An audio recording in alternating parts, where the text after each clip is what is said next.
Bonjour, chers amis. Quel plaisir de vous retrouver.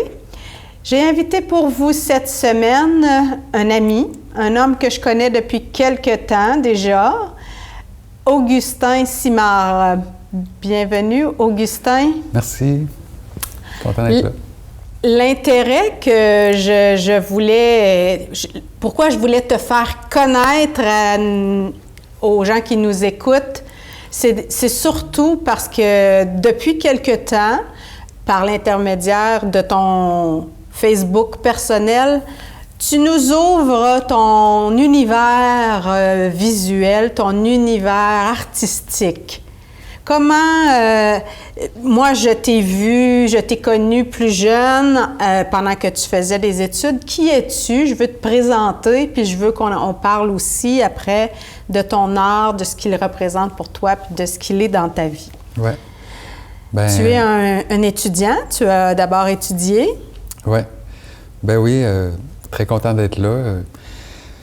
Je m'appelle Augustin, c'est ça, je viens de Nicolette, au centre du Québec.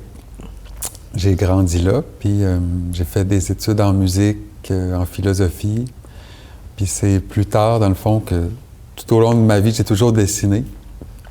Et c'est durant la pandémie, je pense que ça a commencé plus sérieusement, il y a quelques années, peut-être 5 ans, où j'ai commencé à dessiner un peu à tous les jours. Puis c'était une période plus creuse dans ma vie, où j'avais vécu un épuisement, puis j'étais un peu dans une période de rupture amoureuse, où en tout cas ça s'en allait vers ça. Puis je me rappelle. Tu te sentais un peu perdu, un peu habité par une certaine noirceur.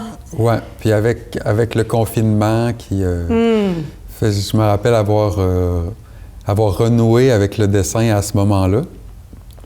Et ça a continué à évoluer au fil des ans jusqu'à aujourd'hui. Ça fait peut-être 4 ans. Puis je suis très content aujourd'hui de l'évolution de ça, de pouvoir le partager aux gens, d'avoir continué. C'est quelque chose qui m'a apporté.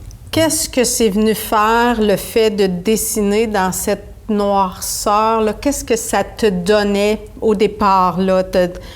Tu dis, j'ai presque toujours dessiné. Quand as-tu eu le déclic de dessiner beaucoup plus couramment, plus souvent? Bien, ça s'est fait... je me rappelle, mon ami était venu me visiter pendant quelques jours, puis ensemble, on avait dessiné ensemble. Je me rappelle, ça m'avait plu. Puis ça te procurait quoi comme du réconfort? Oui, c'est ça. J'ai toujours été bien à dessiner. Puis c'est ça. Je me rappelle, je pense que c'était mon père qui m'avait un peu suggéré. Je ne savais pas trop où mettre mon énergie, puis il m'avait dit, faire des choses simples, comme dessiner, sans autre but que faire ça. C'était pas l'idée de faire une expo ou de développer, mais c'était vraiment simplement faire ça. Fait que pendant peut-être 1 an ou 2, même, je pense que j'ai dessiné au plomb. Ah bon, c'est ça. C'était très simple, c'était pas compliqué. Puis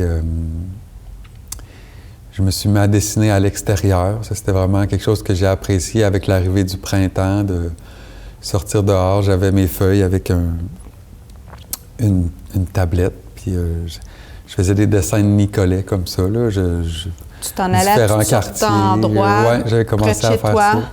Oui. Puis, ça a vraiment été quelque chose d'apaisant pour moi. C'est sûr, j'avais une nature plus introvertie. C'est une façon... Oui, ça me créait Est-ce que c'est une façon de parler? Oui, c'est... de transmettre, de communiquer, ou si c'est une façon de sortir de toi-même?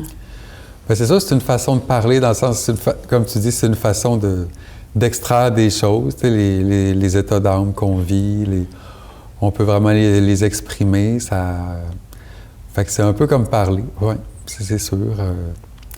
Puis ce qui est intéressant, moi, ça a été une façon de me mettre en lien avec d'autres aussi.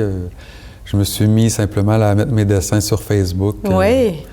Puis là, des gens les appréciaient, fait que ça créait un peu un groupe qui suivait mes dessins. Je me suis mis à connaître d'autres artistes qui m'encourageaient, tu sais. Alors, ça s'est fait comme ça. Puis, j'ai continué, puis c'est peut-être là, 1 an et demi. C'est en étant à Trois-Rivières que parce que je dessinais, mais j'avais pas tant la conviction que ça me menait quelque part. Puis je me rappelle, c'est cet été-là que j'avais essayé de faire d'autres choses, ça fonctionnait pas vraiment, puis j'avais juste choisi de continuer, puis à chaque jour, je suis allé dehors, puis je faisais une aquarelle, j'avais commencé petit à petit, j'intégrais d'autres médiums que le plomb, tu sais. Je me suis mis à utiliser l'encre, tu sais, plutôt que de faire le plomb d'abord. J'allais directement avec des stylos. Puis après ça, j'ai commencé à apprivoiser l'aquarelle. Puis à ce moment-là, j'étais suffisamment... j'étais pas tant assis dans la technique de l'aquarelle puis tout, mais j'étais capable de le faire, là, minimalement. Je me rappelle, je sortais à tous les jours, puis j'essayais de faire une aquarelle de Trois-Rivières par jour. Là, d'un paysage, d'un lieu. Un paysage de la ville, un lieu qui m'interpelle. Moi, là, le quartier, le centre-ville, le quartier Sainte-Cécile, les parcs. Pour moi, je partais avec mon vélo. Puis c'était très précaire parce que je me rappelle, j'avais une chambre chez un ami, mais c'était temporaire. Puis, mais j'ai fait ça, puis ça l'a vraiment donné des choses satisfaisantes. Il y a beaucoup de gens qui ont apprécié. Puis j'ai eu la chance de faire une exposition dans un bar culturel de la place là, qui s'appelle le Zénob. OK. Puis la réception a été très favorable, à ma surprise, à moi, parce que de faire l'exposition, ça m'a un peu obligé à encadrer, les dessins que j'avais faits, à les accrocher. Puis j'ai fait faire quelques reproductions. Fait que ça m'a un peu forcé à mettre en valeur mon travail, tu sais. Sinon, moi, je faisais le dessin pour moi, tu sais. Est-ce que ce travail-là te semblait être un travail valable au départ? Non, tu sais, puis c'est ce que j'ai l'impression à t'entendre parler. On dirait que tu faisais ça pour toi, oui, puis même encore aujourd'hui, je pense que c'est un enjeu pour beaucoup d'artistes, tu sais, de se valider dans son travail artistique, qui est un travail quand même atypique par rapport au travail plus régulier de travailler 5 heures par jour, tu sais, comme... être comme les chemins de la création, c'est ça, sont moins évidents des fois, tu sais, puis... mais c'est ça, je me rappelle cette expo-là, comme toute la réception favorable, ça m'a donné quand même une poussée, oui, c'est ça. Ça t'a confirmé dans ton intuition de continuer? Puis c'est ça, c'est beau parce que c'est ça, comme tu dis, à la base, je le faisais pour moi, tu sais. Puis ça me faisait du bien de faire le dessin, mais tu sais, je percevais pas forcément, tu sais, que ça puisse faire du bien aux autres. Tu sais, j'avais pas encore ce gap-là, puis... C'est ça, ce qui a accompagné tout ce chemin-là, c'est j'avais des problèmes de santé quand même liés à l'épuisement professionnel, là, que vraiment des capacités mentales assez limitées. C'est pour ça qu'être dehors, c'était quelque chose qui me faisait du bien. Puis, tu sais, faire le dessin, c'était un moment dans la journée. Après ça, je pouvais me reposer. Tu sais, il y avait... Donc, c'est beaucoup ça qui était...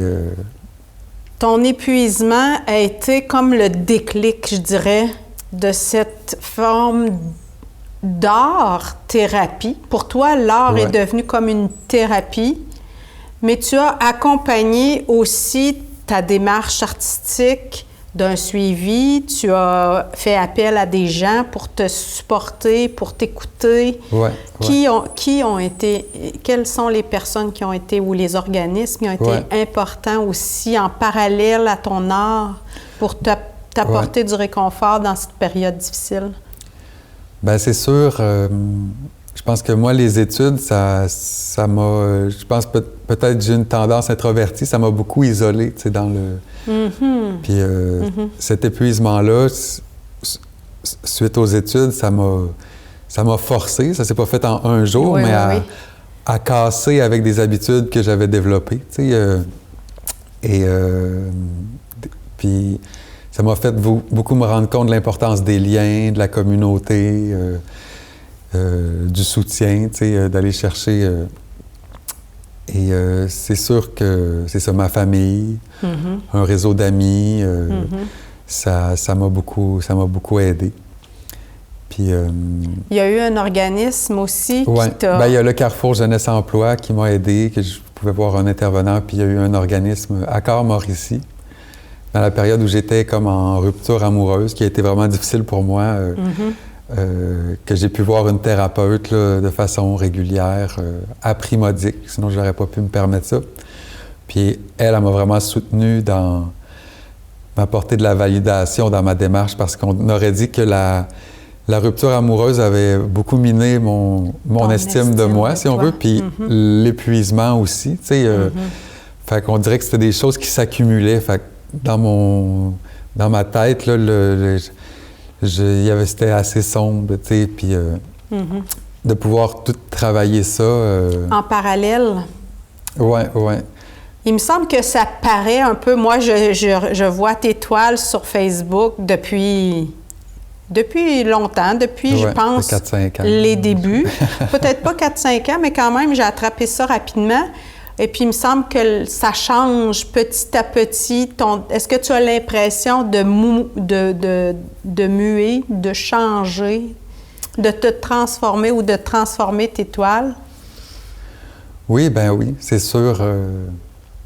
Ou ta façon de peindre? Parce que tu reconnais de plus en plus qui tu es, cette noirceur, on dirait qu'elle se dissipe un peu. Oui. Ben oui, c'est un long chemin, le rétablissement de l'épuisement. Je pense qu'il y a autant de formes d'épuisement que de gens qui en vivent, mais ça peut être vraiment des épreuves qui durent plusieurs années, tu sais. Fait que il faut vraiment... il faut pas se décourager. Puis je pense qu'à travers les années, là, comme je vois quand même une évolution dans mon parcours, puis un peu comme les expositions, tu sais, j'en ai fait une au Zénob et pour ça j'en ai fait une autre à Nicolet, avec les paysages de Nicolet, tu sais, où j'ai reçu beaucoup de validation, beaucoup d'appréciation des gens. Et de continuer dans ce chemin-là. Je pense que oui, je me sens quand même me renouveler, me trouver un sens nouveau. Les enfants ont joué un rôle dans ton déclic aussi, hein? Tu me disais comment tu avais renoué. Raconte-nous ça, c'est important, je pense. Oui, hein? Peut-être une année avant la pandémie, j'avais travaillé dans une école primaire là, comme assistant professeur. Je faisais des animations. Puis c'était un univers qui me confrontait beaucoup. Je pense le monde plus du travail régulier. C'était quelque chose qui n'était pas facile pour moi. Puis à chaque jour, j'aurais préféré pas y aller. Mais je sais que quand j'étais avec les enfants, j'ai fini par créer un lien positif avec eux. Puis beaucoup à travers les arts, dans le fond. Parce qu'au début, je cherchais un peu ma place. Il fallait créer des jeux, tu sais, puis c'est comme beaucoup de choses qui n'étaient pas dans la facilité pour moi, mais quand je me suis mis à les faire dessiner, puis la musique aussi, à les faire chanter avec eux, c'était vraiment quelque chose dans lequel j'étais confortable, puis que je trouvais ça très inspirant de faire ça avec des enfants. Là, je voyais leur intérêt, leur passe, tu sais, comme que ça évoluait, leur intérêt pour leur dessin, tu sais, à mesure qu'on en faisait à chaque semaine. Fait que ça, c'est sûr que ça a commencé à se manifester en arrière-fond à partir de ce moment-là. C'est un peu le déclic que tu as eu de continuer après cette période-là. Ouais, tu avais goûté la paix, le réconfort que ça t'apportait de dessiner. Oui, puis c'est ça, je pense que moi, j'ai une nature peut-être sensible, tu sais, hyper sensible, peut-être dans... Puis on dirait que ça m'a pris du temps, tu sais, me valider dans ça, puis dans ma façon d'être à travers ça, tu sais, comme s'il fallait performer d'une certaine façon. Fait que petit à petit, mais c'est ça, avec le contact avec les enfants, j'ai vu que c'était quand même un univers dans lequel j'étais mieux. Ouais, puis que c'est une forme de contribution au monde. Tu sais, même si ça peut être plus en dehors des chemins battus, parfois moins reconnu, parfois moins évident de gagner sa vie avec ça, tu sais. Il y a une valeur à cet art. Celle-ci, cette œuvre que tu as apportée aujourd'hui, qu'est-ce qu'elle raconte? C'est clair pour moi. Elle a une belle histoire, cette peinture-là. Moi, c'était une période où je dessinais. Je dessinais le soir. Mm-hmm. Je le fais moins aujourd'hui, mais je dessinais le soir, puis je sentais que ça ouvrait mon imaginaire d'une façon différente que le jour. Puis c'est ça. C'était une période de deuil pour moi importante. Puis j'avais parlé avec mon colocataire, on avait eu des échanges, puis je me rappelle, j'avais fondu en larmes vraiment après, puis il m'avait on s'était pris dans nos bras, puis tout, puis ça avait été très touchant, d'homme à homme, d'avoir ce rapport-là. Puis... tu as voulu l'illustrer. Bien, c'était pas intentionnel, mais je sais que dans mon dessin, ça l'a donné ça. Je l'ai dessiné, puis ça l'a sorti cette peinture-là qui me touche beaucoup, la dimension de peine, puis en même temps de réconfort, de consolation, qui est un peu dans l'atmosphère générale. Il y a la personne, mais cette personne-là est un peu comme un esprit là, dans le c'est ça. Dans l'arrière, mais qui est l'importance du câlin. Oui. Du contact humain, je ne saurais pas trop comment le nommer. Là, l'image parle plus que... Oui. L'image parle d'elle-même. Oui, exactement. C'est exactement ça. Mais pour arriver à créer, est-ce que tu t'es formé à créer ce genre de... Des fois, ça pourrait quasiment être le contraire, parce que des fois, on se forme, puis on déforme. On se coupe de notre sensibilité un peu à trop vouloir se former. Tu sais, beaucoup de gens étudient en art, puis ça leur prend des années de recul pour comme être capable de retoucher à ça avec une fraîcheur, tu sais, une spontanéité. Fait que j'ai peut-être cette chance-là de ne pas avoir étudié en art. C'est très beau ce que tu dis là. Tu n'as jamais étudié en art, mais quand même, tu as... Mais j'ai toujours aimé dessiner, tu sais, puis tu sais, quand j'ai commencé à le prendre plus sérieusement, je me sentais très absorbé, tout autour de moi qui peut m'aider pour ça. Avec Internet, on peut trouver des artistes qui partagent beaucoup sur leur méthode, puis des livres que j'ai consultés, que je consulte beaucoup, des artistes, l'histoire de l'art. C'est des choses que j'absorbe, mais j'essaie de garder quand même une certaine liberté. C'est sûr qu'on peut trouver cette liberté-là en étudiant en art, mais j'ai cette spontanéité-là que j'essaie de préserver. Je pense que dans ce dessin-là particulièrement, parce que j'ai pu faire des portraits, puis d'autres choses où on se confronte à vouloir respecter certaines règles pour que ça rende... mais dans celui-là, je me rappelle, c'était vraiment un effort de laisser le crayon aller, tu sais, puis de transmettre ce qui t'habitait. Oui, c'est ça. C'est très beau. Quand les gens voient tes toiles, qu'est-ce qui te reflète comme commentaire? Qu'est-ce que ça leur fait vivre? Tout à l'heure, tu es arrivé, tu nous as montré quelques œuvres, puis... Oui. Bien, j'ai des commentaires touchants qui me font du bien, comme récemment à la dernière exposition que j'ai faite. Quelqu'un est venu, là, un couple qui sont maintenant des amis, là, ils sont venus puis ils m'ont acheté quelques toiles de Trois-Rivières. C'est une ville d'adoption pour eux qu'ils n'avaient pas forcément choisi. OK.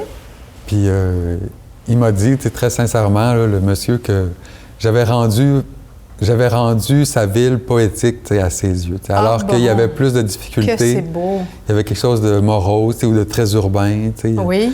Puis que là, il y avait vraiment un regard plus charmé là, pour la ville. Fait que ça m'a vraiment ça m'a touché qu'ils disent ça. Puis souvent, on me donne le commentaire que c'est quelque chose de sensible qui vient toucher. Quand je vois tes paysages de Trois-Rivières, il me semble qu'ils sont plus lumineux. Puis que parfois, ce qu'on voit, tu ajoutes ta touche de lumière qui change un peu, tout en ayant l'impression, pour moi, tout en ayant l'impression que tu gardes bien les lieux on les reconnaît, reconnaissables, mais un peu lumineux. Oui, la lumière, c'est important. Ça dépend de jamais s'enfermer dans une méthode, c'est sûr. OK. Parfois, en cherchant le paysage, la lumière va interpeller beaucoup, puis je vais essayer de mettre ça de l'avant. C'est sûr que ça joue tout le temps pour créer de la profondeur, puis la richesse de l'image, mais parfois, l'absence de lumière, ça... Puis de un peu faire comme s'il n'était pas là, mais juste être interpellé par les formes, ça peut être quelque chose d'autre aussi à exploiter. Mais c'est sûr que la couleur, le dynamisme, c'est il y a du mouvement gens, aussi parfois. Oui, c'est ça. On dirait que ta créativité, moi, ce que je vois souvent, tu as des portraits, oui, qui sont certainement très ressemblants, mais dans tes plus abstraits, il me semble que tu prolonges puis que les mouvements des choses, parce que parfois tu mets des choses en mouvement dans tes aquarelles, puis tu rends un message aussi, tu rends la chose un peu différente, tu exprimes une émotion ou une espèce de message dans le fait de transformer. Oui, c'est ça. J'aime le mot « transformer ». Il y a vraiment un rapport au sujet qui change quand on dessine la chose, quand on fait une œuvre de la chose. Puis pour moi, de dessiner Nicolet, qui était un lieu que j'appréciais quand même, mais qui était un peu morose quand même, pour moi. C'est de sortir le dessiner, c'est un peu comme l'enchanter, c'est un peu le rendre magique. C'est un peu ça... un peu la démarche, là, puis ça me l'apprivoise, ça me le transforme un peu. J'aurais de la misère à bien le nommer, mais il y a cet effet-là qui se crée. Puis ça réenchante ta vie, en plus? Oui, certainement. Parce que là, je te sens beaucoup plus épanouie qu'il y a quelques années où je t'ai vue. Ouais. On dirait que l'effet que tu veux donner à tes toiles, ça reflète sur toi ou c'est l'inverse? Oui, bien, c'est sûr qu'il y a une satisfaction. Il y a des moments que j'arrive à créer quelque chose qui me satisfait. T'es fière? Oui, ça a un sens. Oui, c'est ça. Ouais. Tu as des raisons d'être fière parce que tu as des commentaires aussi. Oui. Est-ce que le fait d'exposer, de faire des expositions, ça crée une pression de dessiner? C'est sûr, bien, c'est sûr qu'il y a une pression. Je pense que je suis dans ce stade-là d'être à vouloir composer avec les éléments de la vie, la survie, ce qu'il faut faire pour vivre, puis comme vouloir pratiquer l'art. Bon, est-ce que je fais des sous avec l'art, jusqu'à quel point, à quel point je me rester fidèle à sa démarche, puis comme quand on veut faire des sous avec ça, des fois, on doit un peu se travestir. Tu as l'impression de ça? Non, j'ai pas l'impression de ça, mais des fois, c'est des enjeux, on le voit, ou des fois, c'est comme une pression. Tu veux pas en arriver là, c'est ce que j'entends. Oui, on le souhaite moins, puis aussi, des fois, c'est la pression. Le monde est très performant, va rapidement, puis je suis présentement une formation sur... on a des rencontres pour artistes, entrepreneurs, se donner des outils, se réseauter entre artistes, et pour ça, mais c'est tout quand même une mentalité qui t'amène à devoir... C'est ça, il y a la création, puis il y a mettre ça dans le monde un peu fou, dans lequel on vit, c'est comme une autre chose. Tu as l'impression que le monde est un peu hostile dans le sens où il n'y a pas une reconnaissance pécuniaire qui peut te donner à long terme les moyens de continuer. Ouais, c'est ça que je comprends. Je dirais pas que le monde est hostile. Je ne saurais pas quoi... Je pense que c'est... Comment le qualifier? Mais je pense que c'est difficile d'être artiste. Ça prend vraiment une vocation. C'est ça, c'est un peu... Parfois, c'est un peu comme faire vœu de pauvreté que d'être artiste. Je l'ai entendu de beaucoup d'artistes plus âgés, reconnus. Même reconnus. Les questions de subvention, les questions... Il y a toutes sortes d'enjeux, de dépendance, qui font aux que... finances, oui. Oui, qui font que ça peut être difficile, mais il y a des chemins. Il y a beaucoup de gens qui veulent soutenir les artistes. Fait que je sais pas Il s'agit de trouver comment faire, toi, pour garder ta sérénité. Oui, c'est ça, pour être capable de créer. Dans tout le processus de création. Ça t'oblige aussi à certains inconforts, je dirais. Oui, c'est sûr. Tu peux pas vivre une vie en ce moment très une vie de luxe, je dirais, là. Oui, c'est ça. Mais tu es un homme simple. Je te connais aussi avec une certaine capacité d'adaptation à toutes sortes de milieux. Tu as déjà fait un voyage au Pérou. Oui, c'est là qu'on s'est connus. C'est là, comme ça qu'on s'est connus. Conscient que tu allais vivre la pauvreté avec les gens pauvres. Oui. Je pense qu'il y a chez toi cet appel à la simplicité aussi, puis à rester. Mais, cela dit, j'encourage tous ceux qui reconnaissent en toi un artiste, un poète du pinceau, à t'encourager par l'achat des toiles, par la visite à ton exposition qui est en cours en ce moment, puis qui se termine au mois d'avril. Oui, le 6 avril. Le 6 avril. C'est à l'Hôtel de Ville de Nicolet. Et c'est toujours accessible quand le lieu est ouvert, là, les jours de la semaine et peut-être le samedi aussi. Parfait. Alors, merci Augustin d'avoir pris part à cette émission d'art. Merci de nous avoir partagé ta passion, puis surtout ta résurrection.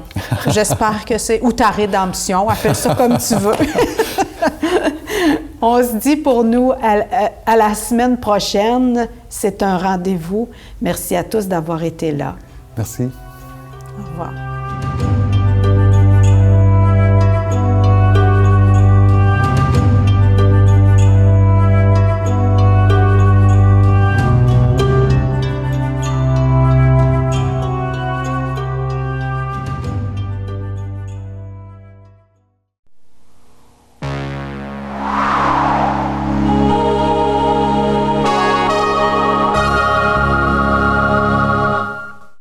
« 50% du verre recyclé se retrouve dans les sites d'enfouissement. » Fait qu'est-ce que je fais? T'apportes les objets en verre dans un dépôt de verre. Où ça? Ici. Présentement, il n'y a qu'un seul point de dépôt dans le centre du Québec. Exigeons qu'il y en ait plus.